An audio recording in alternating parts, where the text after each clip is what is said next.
कहते हैं पहला वार अगर सटीक हो तो खेल शुरू होने से पहले ही खत्म हो जाता है। कुछ ऐसा ही किया है भारत ने अमेरिकी टैरिफ की मार झेलते हुए। जहां सबको लग रहा था कि भारत बैकफुट पर आ जाएगा, वहीं उसने एक ऐसा कदम उठाया जो किसी ने सोचा तक नहीं था। और दिलचस्प बात यह रही कि इस चाल का निशाना बना बांग्लादेश। देखा जाए तो अमेरिका से टैरिफ छूट मिलने के बाद बांग्लादेश बेहद उत्साहित था। उसे लगने लगा कि भारत की टेक्सटाइल इंडस्ट्री के ऑर्डर अब सीधे उसकी झोली में गिरेंगे। लेकिन तभी भारत ने खेल पलट दिया और यहां पर नई दिल्ली से एक ऐसा फैसला आया जिसने बांग्लादेश की उम्मीदों को एक झटके में जमीन पर ला पटका। और यहां पर सरकार ने लैंड पोर्ट के जरिए आने वाले बांग्लादेशी जूते और रस्सियों पर पूरी तरह से रोक लगा दी है। यानी अब वो सामान न बाजार में पहुंचेगा, न मुनाफा कमाएगा, बस गोदामों में सड़ता रहेगा।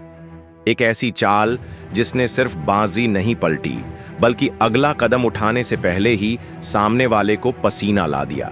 और भारत के इस कदम से बांग्लादेशी हुक्मरानों की नींद अब सचमुच उड़ चुकी है, क्योंकि जो उन्होंने सोचा था वो हुआ नहीं, बल्कि बिल्कुल उल्टा हो गया। अब दोस्ती की चादर के नीचे जो असली खेल चल रहा है वो किसी आम न्यूज से कहीं ज्यादा गहरा है। ये सिर्फ एक फैसला नहीं था, ये उस कूटनीतिक शतरंज की पहली चाल थी जिसमें हर मोहरा अमेरिकी टैरिफ से जुड़ा हुआ है। और आज की इस वीडियो में हम उसी खेल को परत दर परत खोलेंगे, ताकि आपको सिर्फ खबर नहीं बल्कि उसकी पूरी कहानी समझ में आ जाए।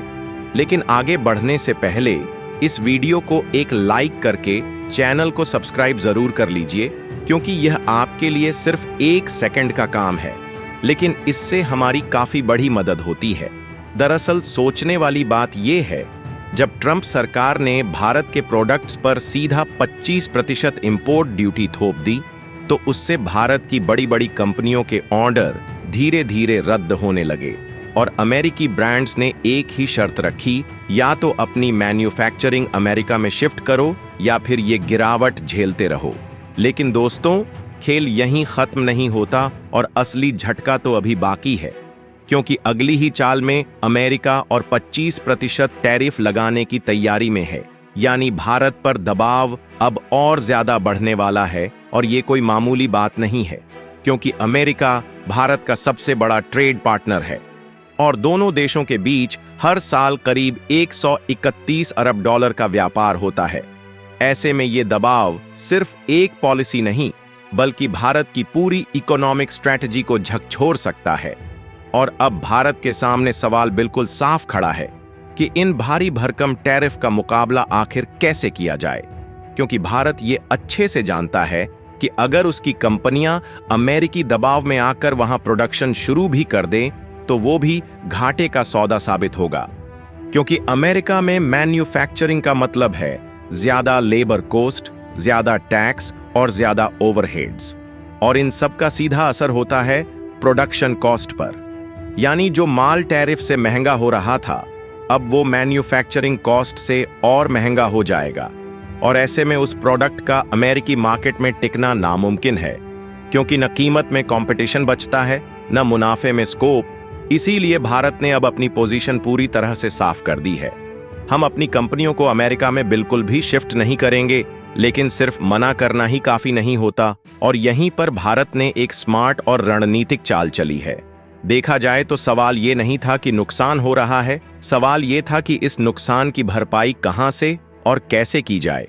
और इसका जवाब भारत ने दिया, बिल्कुल अपने अंदाज में। पहला झटका उसी बांग्लादेश को दिया जो चुपचाप इस पूरे संकट का फायदा उठाने की फिराक में था। अब वजह चाहे जो भी हो, लेकिन एक बात तो तय है, भारत की यह मार बांग्लादेश पूरी तरह झेल चुका है। और ताजा खबर यह है कि भारत ने अब एक और करारा झटका दे मारा है। सरकार ने ऐसे प्रोडक्ट्स के आयात पर रोक लगा दी है जिनके बिना बांग्लादेश का व्यापार अधूरा पड़ जाता है। और ये प्रोडक्ट कोई मामूली सामान नहीं है, बल्कि ये झूठ और उससे बने उत्पाद है जो बांग्लादेश की अर्थव्यवस्था की रीढ़ माने जाते हैं।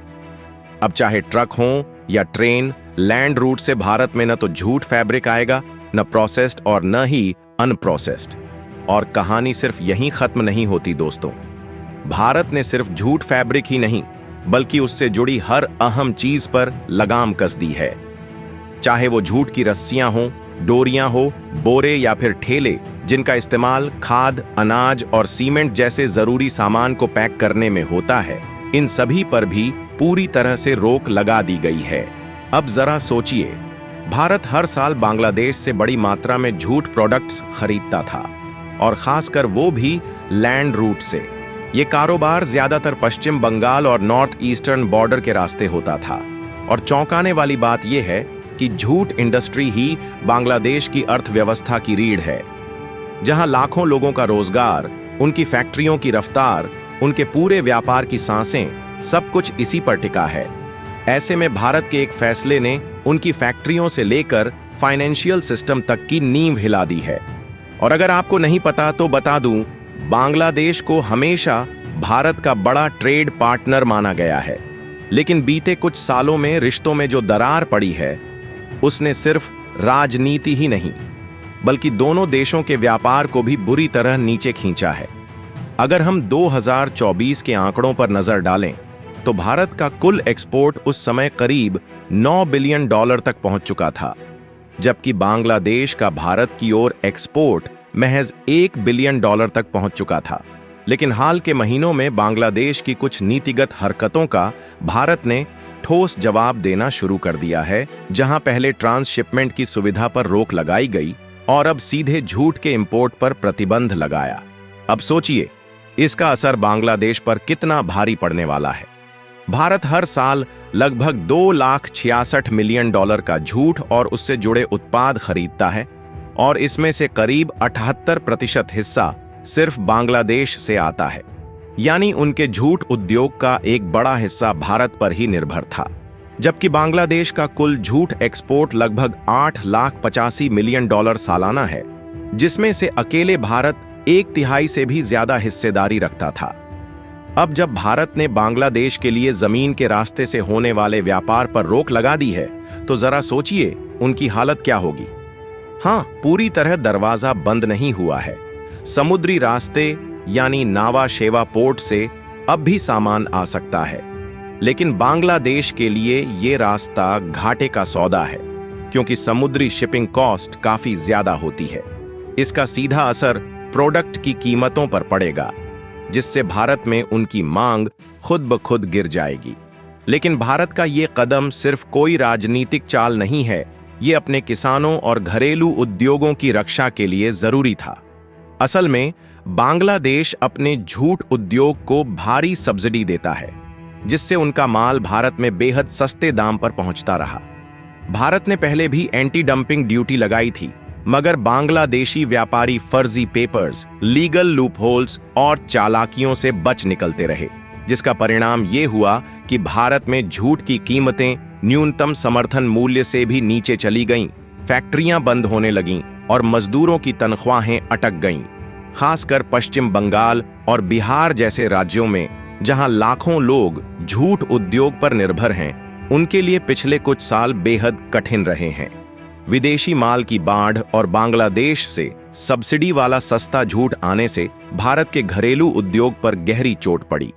ऐसे में भारत ने अब बांग्लादेश के झूठ उत्पादों पर रोक लगाकर अपने उद्योग को दोबारा खड़ा करने की तैयारी कर ली है। अब वही झूठ जो पहले हम बाहर से मंगाते थे, उसे भारत खुद बनाएगा और दुनिया को बेचेगा, जिससे मुनाफा भी अब देश की झोली में गिरेगा। इसके अलावा भारत अमेरिका की 50% टैरिफ जैसी कठोर शर्तों का भी डटकर सामना करने की तैयारी कर रहा है। और अब तो देश में अमेरिकी कंपनियों और उनके प्रोडक्ट्स के खिलाफ बॉयकॉट की हवा भी तेज हो रही है।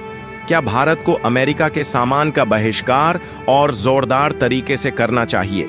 अपना जवाब हमें कमेंट बॉक्स में जरूर दें, और यदि वीडियो इंफॉर्मेटिव लगी है तो इसे लाइक करके अपने खास मित्रों के साथ शेयर करें, ताकि उन्हें भी यह महत्वपूर्ण जानकारी मिल सके।